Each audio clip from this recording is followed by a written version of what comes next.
meus amigos. Vamos falar nesse vídeo do item 25.2.2. O tema tutela e autotutela administrativa. São expressões muito usuais quando nós estudamos a organização administrativa e as formas de controle administrativo. Essas expressões não podem ser confundidas, até porque são muito frequentes no dia a dia de para você que advoga com a administração pública ou para você que vai prestar provas de concurso público, seja como for, são expressões que são muito usuais no dia a dia e que não podem, portanto, não podem gerar confusão por parte do operador do direito. Bom, em relação à tutela administrativa, tutela, em primeiro lugar, significa controle.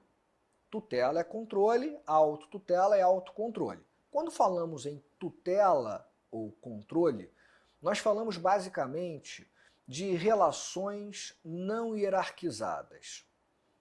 Explicando melhor, nós falamos em tutela administrativa, controle administrativo, quando nos referimos ao controle exercido por entes federativos, por entes que integram a administração pública direta, um controle exercido em relação aos atos praticados por entidades que integram a administração pública indireta.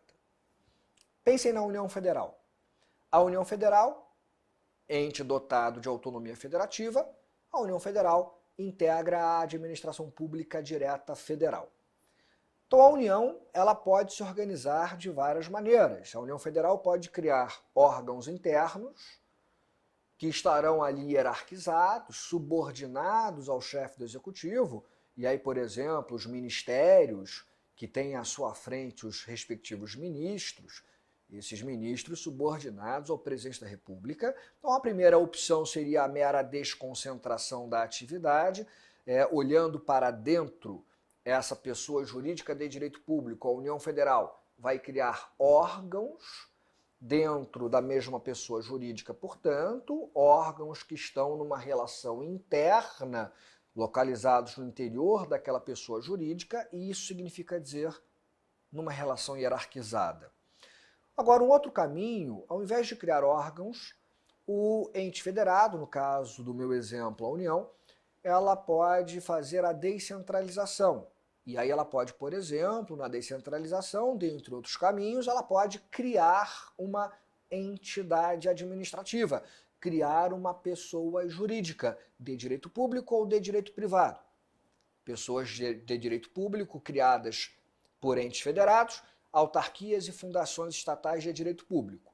Pessoas jurídicas de direito privado, criadas pelo ente federado, empresas públicas, sociedades de economia mista e fundações estatais de direito privado.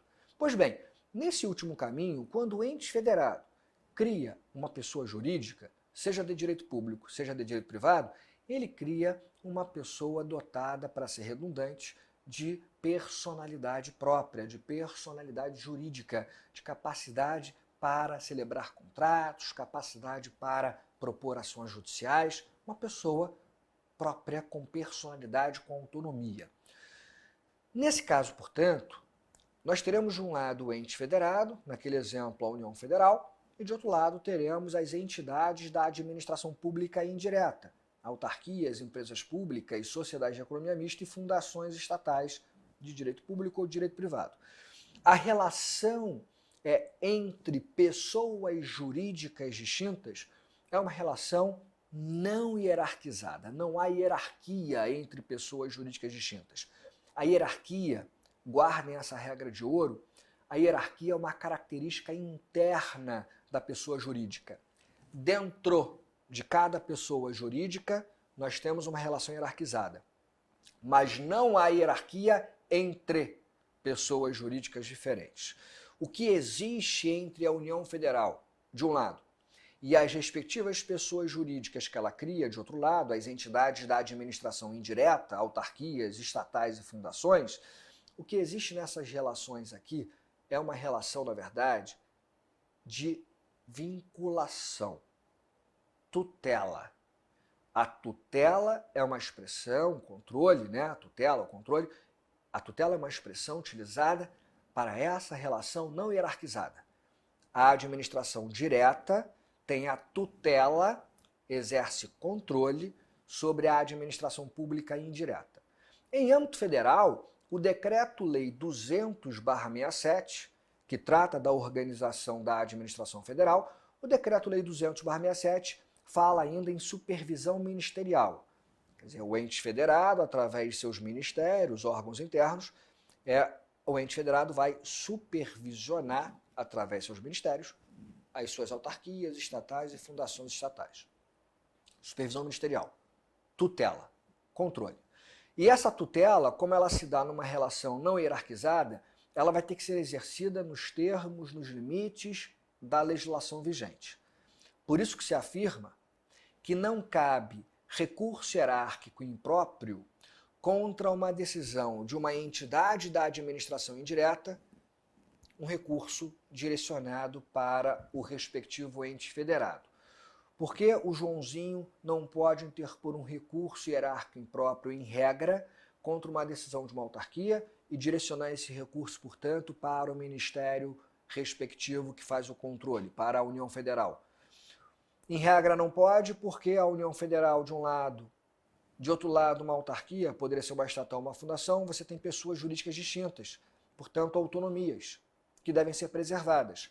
O recurso hierárquico impróprio representaria uma relativização da autonomia da entidade, porque o ente federado poderia rever as decisões, via recurso hierárquico impróprio, prolatadas por autarquias, estatais e fundações. A ideia que vigora hoje, majoritariamente, inclusive no STJ, é que só cabe esse recurso hierárquico impróprio se houver previsão legal expressa.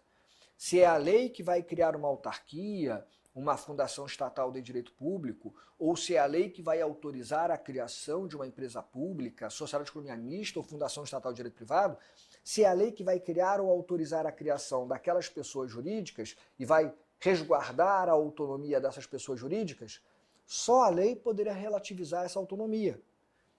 E, portanto, só a lei poderia prever e admitir o recurso hierárquico impróprio, que, no final das contas, representaria uma relativização dessa autonomia. Por quê?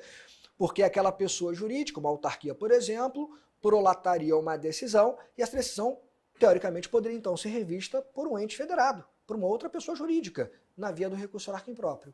Então, só cabe recurso hierárquico impróprio se houver previsão legal. A tutela, portanto, que a administração pública direta exerce sobre a administração pública indireta, essa tutela terá que ser exercida sempre nos limites colocados pela própria Constituição Federal e pela legislação vigente. De outro lado, nós temos a autotutela, que é um controle administrativo exercido dentro de uma mesma pessoa jurídica. E, portanto, se é dentro de uma pessoa jurídica, numa relação hierarquizada. Seja uma pessoa jurídica de direito privado, seja uma pessoa jurídica de direito público, cada pessoa jurídica se organiza internamente. Tem lá setores especializados. Se você pensar numa empresa privada, é a mesma coisa. Uma empresa privada tem lá uma diretoria, uma presidência, um setor de recursos humanos, um setor financeiro, um setor de logística, etc, etc. Assim também ocorre com o Estado. As pessoas jurídicas de direito público ou de direito privado, que integram a administração pública direta e indireta, elas são internamente organizadas. Dentro de cada pessoa jurídica nós temos setores, órgãos, despidos de personalidade jurídica, cada órgão com uma competência própria. Nessa especialização interna de funções, nessa relação interna, nós temos uma organização hierarquizada. Uma pessoa que comanda aquela pessoa jurídica e agentes públicos que estão numa posição hierarquicamente inferior. Então, no exercício da autotutela administrativa, como fala a súmula 473 do Supremo Tribunal Federal, pode aquela pessoa jurídica rever os seus próprios atos, anular os seus atos ilegais, ou revogar os seus atos válidos, mas que se tornarem inconvenientes e inoportunos.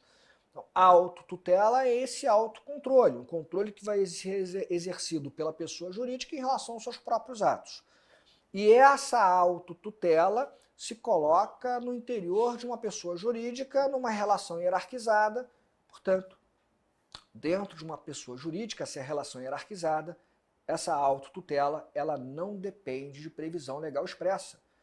Decorre da própria relação interna hierarquizada essa prerrogativa do superior rever seus próprios atos e os atos dos agentes públicos hierarquicamente inferiores. Então, o recurso hierárquico, que é interposto dentro da mesma pessoa jurídica, dentro da pessoa jurídica, como é uma relação hierarquizada, esse recurso hierárquico ele não depende de previsão legal expressa. A autoridade superior pode, até mesmo de ofício, rever os atos dos seus subordinados. E o recurso hierárquico ele poderia ser interposto independentemente de previsão legal expressa. É diferente, portanto, da tutela, quando você fala de pessoas jurídicas distintas e que os eventuais recursos hierárquicos impróprios, porque não há hierarquia propriamente dita entre pessoas jurídicas, lá esses recursos hierárquicos impróprios dependeriam de lei. Aqui, na autotutela, dentro de uma mesma pessoa jurídica, não haveria necessidade de previsão legal expressa. O recurso hierárquico seria naturalmente decorrente da relação hierarquizada. Tá certo? Muito obrigado, espero que tenham gostado do vídeo e até uma próxima oportunidade.